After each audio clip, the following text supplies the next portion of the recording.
And now, Weekend Update. Good evening. Gentlemen, how long have you been standing there? Long enough. Y'all are playing literal icons. What was the hardest part about making it a character and not an impersonation? And I'll start with you, Cory, because I feel like you had the hardest lift on this a little bit. Chevy is so well known. He's been in people's homes for a long time. A lot of generations know who he is, so a little terrifying to take on that task. But I sort of dove in and just started watching him. This is my first comedy. And, you know, it's like when you read a script, in a comedy script, you're like, you're trying to instinctually immediately trying to find like rhythm and beats and how to deliver a line. And, you know, it's like, I was reading the script like that and I'm like, man, but I can't trust any of my own instincts because that's not the task here. So it was just spending hundreds of hours watching him and trying to figure out how he handles language, the way he uses his bodies and his little ticks and bits, to, you know, to navigate comedy, to land something or to trick people's attention, to then land something, the particular dryness that Chevy has, the speed. So it just was like really analyzing all that stuff, which was really fun for me. And then on the day, you just play. Yeah. And all that work really like shows itself. And then for you with Gilda, I feel it's almost the opposite. There's such a small amount of stuff we've seen her outside of SNL, basically. You know what I mean? And so you had to, most of the movies behind the scenes, you had to find like, what is she like when she's not doing Rosanna Dana, when she's like not doing that stuff? You know, I think something that was really freeing about working with Jason was that his goal was to capture the essence of these people and the spirit of that night, as opposed to wanting the like crazy specificity of beat by beat knowing these people's lives. Like he kind of didn't want us to prep in that way. He was like, do whatever you want, but also don't feel like you need to know it all. The thing that was the most grounding and gave me most insight into Gilda as a person was speaking to Alan Zweibel, who was one of Gilda's best friends and close collaborators. They wrote Rosanna Dana together. Hearing about the way that they crafted comedy together is such a delight. And seeing Alan's sensibility and the way that he shared with me about Gilda, you see so much in Best Friends, the similarities. So I actually thought about Alan a lot while shooting. Oh, that's so great. Am I wrong to say this is a character that felt like you knew him before you played him? Because I felt like there was things that you could pull into yourself to make Garrett Morris real. Yes, 100%. When I got the call, I got the email. I leaned over, I was sleeping, I got the email, I looked at it and immediately went, I'm doing this shit right now. And I got up and I put together a self-tape. Within an hour, it was sent out. And so back in those days, there weren't too many Black folks on primetime television to pull from for inspiration. You know what I mean? There are tons of performers, but ones that made it on television, they're very few and far between. So Garrett Morris, Flip Wilson, Richard Pryor, Eddie Murphy, Red Fox, these are the folks that you would see and you would study growing up when you're a kid. So you kind of have some of their movements down a little bit. But like you said, Jason wanted us to kind of capture what they were going through that day. Yeah. And for me, like you said, I had the benefit of kind of already having a little bit of that Garrett Morris bounce, you know what I mean? Maybe it's in the last name. They say Morrises are the coolest. And yeah, that's a very common saying. I had a best friend when I was a child. Named Morris? Yeah. Yep, very cool kid. Very styling cool kid. and That's profiling. right. You couldn't sit with him. I think you're the only person I could ask about this. Have you auditioned? Because you're a Second City kid. So did you audition for SNL? I did audition for SNL. Really? Geez. Yes. See, I was wondering, has anyone asked you that yet? Because I was like, no one's asked me that. These reactions are a first reaction. So what was it like to be? It was crazy, but this one wasn't. I didn't get to be in person doing it. What at the time? COVID. No, this was the same year I booked New Girl. Wow. So I had a lot of auditions. My manager at the time, she was representing a few of the SNL characters. Kristen Wiig was her client. Wow. And so she said, hey, you should put together a tape for SNL. And I said, well, what is that process like? And she's just create characters and do this and do that. And I said, okay, great. Had a bunch of characters, sent it in. They said, oh, they'd like to see an impression maybe of someone political as well. So then I went back and I retooled it, sent it back in, did not get it. Jay Farrow got it. Well, once I watched Jay Farrow, I went, well, that boy good. that boy, really good. That boy can impersonate anybody. You gave him your Obama. We know. Yeah. we know. But I got New Girl that same year. So I was like, oh, this is great. You win. The other thing about this production is how frantic it feels at times. But I know like every film is like organized chaos, but y'all had to hit your marks. How did they do that? Like just start with the rehearsal process, because there's like, you're in a fight with somebody and then there's other stuff going on in the background. Like how did they block it? Like what was it? Jason Reitman spent 2 months blocking and shooting the whole thing before we even got there with stand-ins. So when we showed up, this man knew the exact movie that he wanted to make. And there was still space and room for us to play and show things for sure. But he knew where he was going. You know, there were a lot of tracking shots. Logistically, that team, the camera team, it was unbelievable. And it really gave space for us to live in it constantly, because it was so efficient and economical from their side, which I'm just so grateful for. You know what was really cool is it wasn't just freeing for us to live inside it. Our background actors, they'd had a whole boot camp where they had learnt their craft, whether they were like a cameraman or a grip or a costumer. Oh, so they felt like the space was theirs. And so for us, I don't know about you guys, but sometimes it felt like a dream within a dream. It was a little bit trippy being in that space. Oh yeah, it felt like I was actually at SNL, and the folks that were doing their jobs were actually doing their jobs. Yes. In between little moments, someone would run up and powder you. Yeah. And I'm expecting it to happen, as if this is my actual makeup artist. And we had these vintage Gucci lipsticks that the girls were able to apply onto us. Amazing. Crazy detail. I want to talk about those details, but first I have to talk about, it's not even a detail, it's a moment. Like, you got to sing I'm Gonna Kill Every Whitey I See, which is like, I think every Black actor's dream on like a set full where you know, I'm just saying, I'm gonna say it, like, you sang it with a full band, you had a full Black band behind you. Sorry, this is just us. Yeah, no. yes. You have a drum. That was crazy. That was crazy. You know what's so funny about that is that it's such a big, and especially during those times, it was one of those eye-opening things when you see the one Black dude on the show.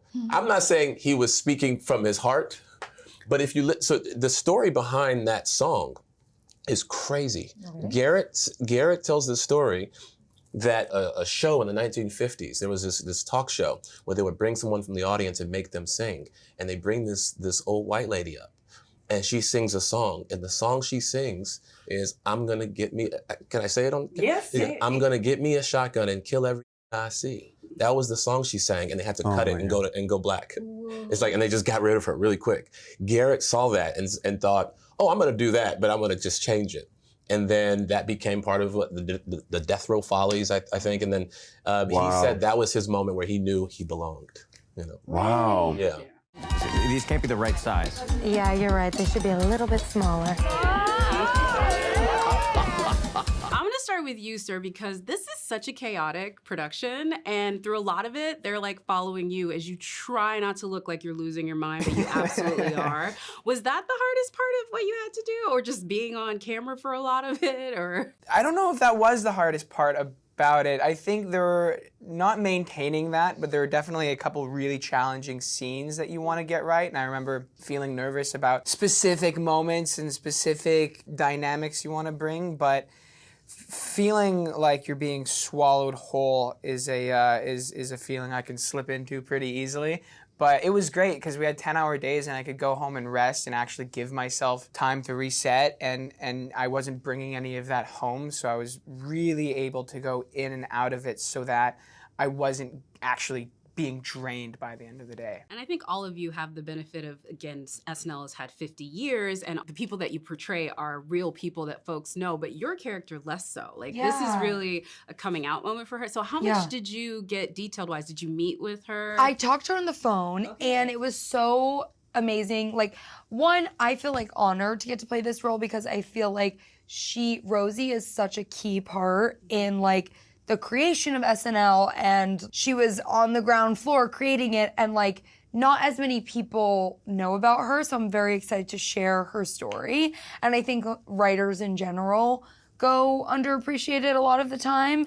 So I got to talk to her, and she's just super smart, really funny, and like cool. Like she was just talking about the night leading up to it, and I was like, were you freaking out? And were you like so stressed? And she was like, I'm like, oh my God, I want to be you. So it was just so, that's not who I am as a person. So to get to slip into that and kind of pay honor to her and all that she did for the show was really, really special. And then on yours, it's like the other, and I talked to Cory a little bit about this. You have a person that people have been watching on screens a lot for 50 years, both in off interview and then on camera. Yeah. But you have to just make him Dan on the day, like a person. He's not a character. Yeah. What was the challenge for that one, or how did you find him eventually? You don't even know if you do, like literally. And so yeah, it's just trusting the environment and like your cast and Jason and trying not to give yourself such a hard time like every day. And there was so much going on that there was always so much more to be influenced by, on the day once you stepped into the environment. Like no matter what you had sort of prepared or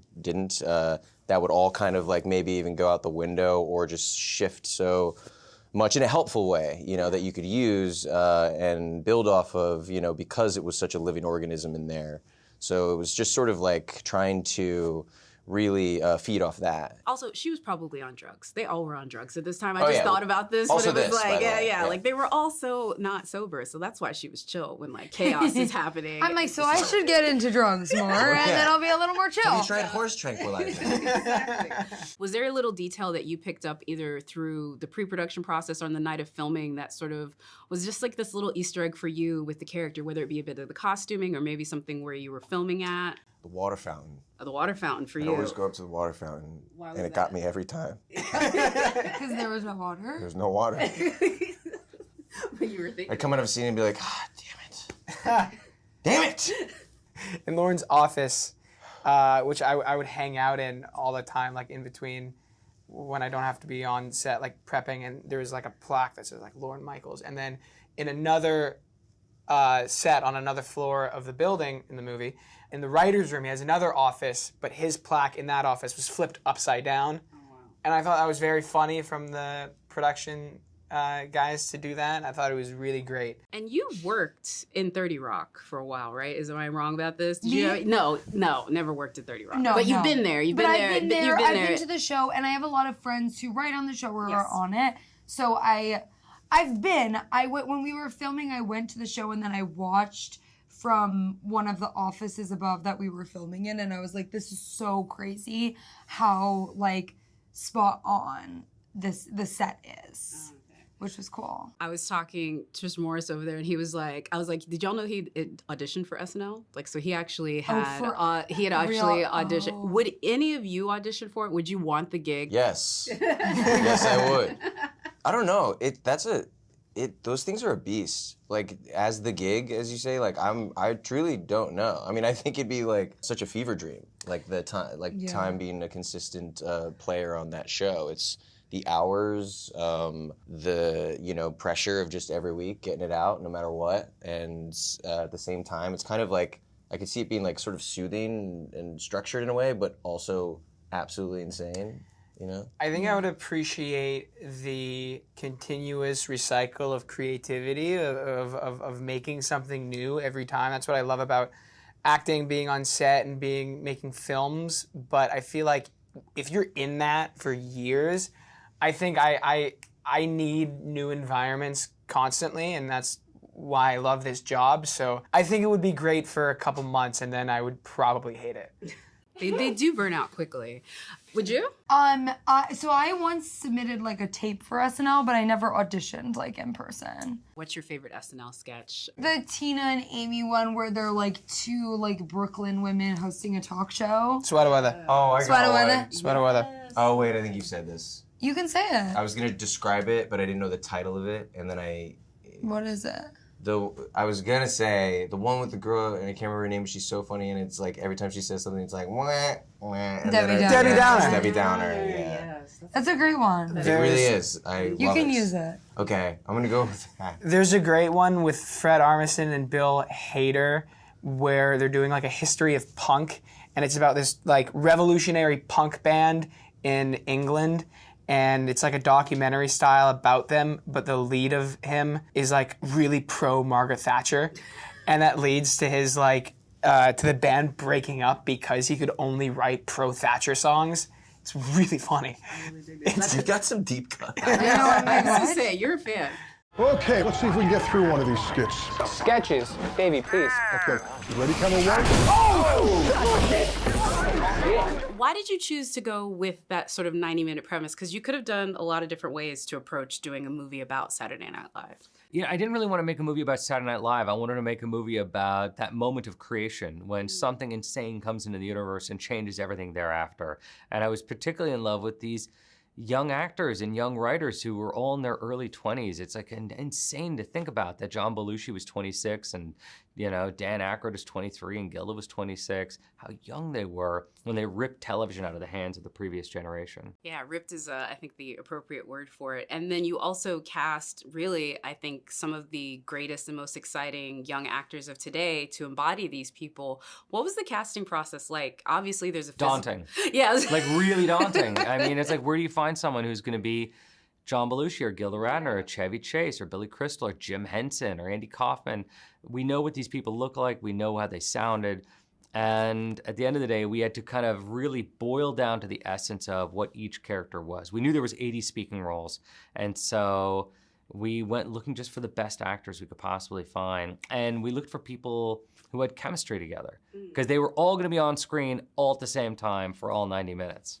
Was there anything that sort of made you know when you got it? Like, was it that you rehearsed with them? Like, when did you know you were like, okay, this is going to be our Dan Aykroyd, this is going to be our Chevy Chase? Oh my God. I wish I could like articulate it more than it just feeling like fairy dust. There's a moment when you just go, and Cory Michael Smith does a Chevy Chase fall, pops up, and then says a line just like him, and you go, that's it. Or Ella Hunt, has a way, finds that kind of crackle in her voice and nails Gilda and has this empathy in her eyes, and you go, that's it. That's everything I want from Gilda. Yeah, and I know that, this was obviously Saturday Night Live. I'm an NBC employee, and so I know what 30 Rock looks like. I know what those hallways look like. Y'all meticulously recreated that. Like, how did you get the production to look like literally like you're walking through 30 Rock? Jess Gonsher, our production designer, who from his work with the Coen Brothers and No Country for Old Men and all that, he found the original blueprints to 30 Rock from the 1930s, and we got down to the studs. I mean, every wall, every stair. I've had quite a few NBC employees go, oh my God, I know those stairwells. I've cried in them many times. If they worked for any of the late night shows, they definitely probably said that. Yeah, it's well known.